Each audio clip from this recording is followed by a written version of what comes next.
Brawn Tools, a developer-based project that we made for hackillinois 2024. Let's get started. Brawn Tools is actually available on the VS Code extension store. Let's install this right now. We can just search up Brawn, and here we find this glorious extension.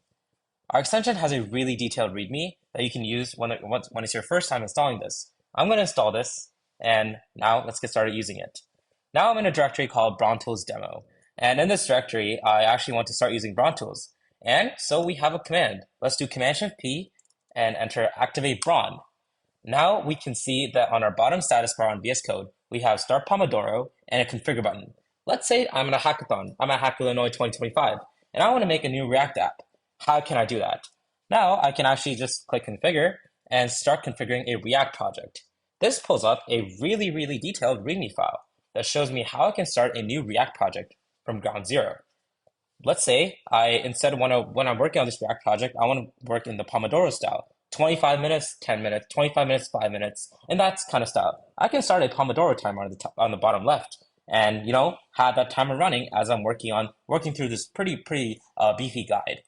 Now, another implementation we have here is, let's say that while I'm working on this React code, I have some sampled Python code here. Let's say while we're working on our code, we actually need some feedback. We want to know whether this is the best way of implementing it. We want to know whether this is one of the only ways of implementing it, or we want to know if there's possible improvements to our code. So I'm going to part of this code here, and I'm going to demo how exactly our AI tool works. Let's just select this specific if statement. And now, since Brawn is activated, as you can see in the status bar, let's just select Analyze Code. Let it cook. And now we should see a markdown file, which is really well formatted. So this will give us specific, suggestions, points to improve, and basic functionality, how we can, improve our, well, here it's a binary search, but when you're making a React project or something else, you might have some more complex code. I really find that feature very helpful and useful. Moving on, another new thing that we have in Brawn is we detect Git repositories, and we have a text file editor for specific branches. So let's demo this actually.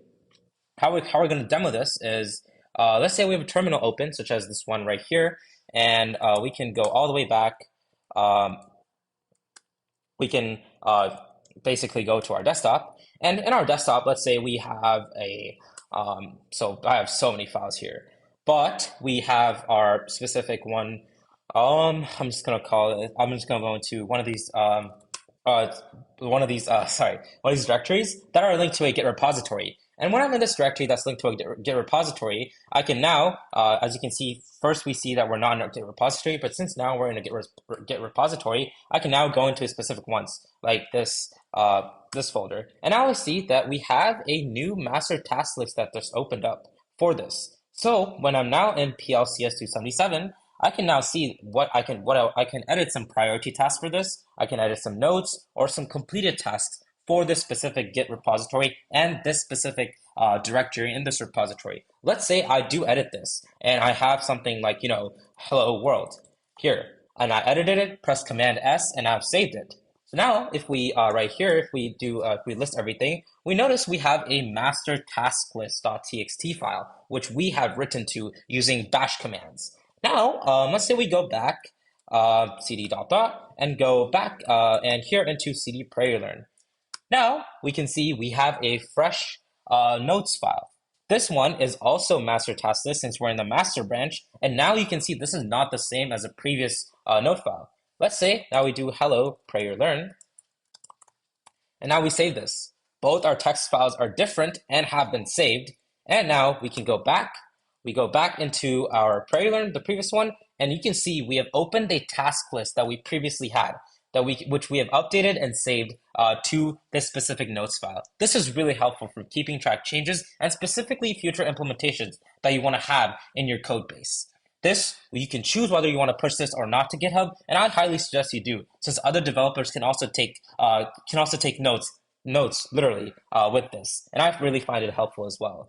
All these tools come together in Brawn Tools, and we're really happy to present Brawn Tools to you. We first have a Pomodoro timer that works on a specific countdown. Then we have specific project configuration files that you can use for frameworks like React, Django, Angular, etc., or whatever you want to do. And now we also have AI intelligent code analysis. You highlight code or you select specific parts of your code, and then we will do the work for you and suggest some improvements. And finally, we have our specific text editor for specific Git branches and Git folders in your terminal. And so this is linked with your terminal. Every time you open a new Git folder, every time you make any new changes, you can now put your future implementations or any notes you want in these text files. All this is available at your local marketplace today.